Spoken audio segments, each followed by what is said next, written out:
बिस्मिल्लाहिर्रहमानिर्रहीम। अस्सलाम वालेकुम नाज़रीन, मैं हूँ कारी वाजिद महमूद और आप देख रहे हैं कुरानी तालीमात। उम्मीद करता हूँ कि आप सब खैरियत से होंगे।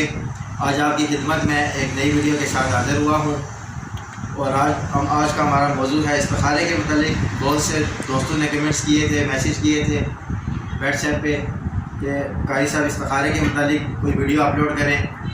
तो कुरानी इस्तिखारे के मतलब आज आपको हम वीडियो बना रहे हैं। कुरानी इस्तिखारा ये है कि रात को सोने से पहले एक कुरान मजीद की आयत है, उसको आपने 101 मरतबा बावुज़ू होकर पढ़ना है। एक जगह पे बैठ के वो याद ये है, क़ालू सुब्हानका ला इल्म लना इल्ला मा अल्लमतना इन्नका अंतल अलीमुल हकीम।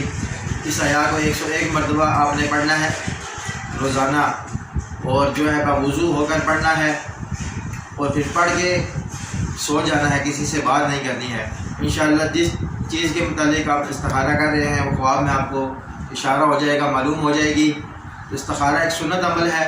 हज़रत सल्लल्लाहु जो है ना इस्तिखारा की तलकीन किया करते थे। तो ये था कि कुरानी इस्तिखारा, बहुत से इस्तिखारे के तरीके हैं, बहुत सारे तरीके हैं इसके, लेकिन ये सबसे आसान तरीका है कि इसको 41 मरतबा रोज़ाना पढ़ें सोने से पहले। क़ालू सुब्हानका ला इल्म लना इल्ला मा अल्लमतना इन्नका अंतल अलीमुल हकीम। तो उम्मीद करता हूँ कि आपको हमारी आज की वीडियो पसंद आई होगी। इसके साथ ही मुझे इजाज़त दीजिए। अल्लाह हाफ़िज़। अस्सलामु अलैकुम व रहमतुल्लाहि व बरकातुहू।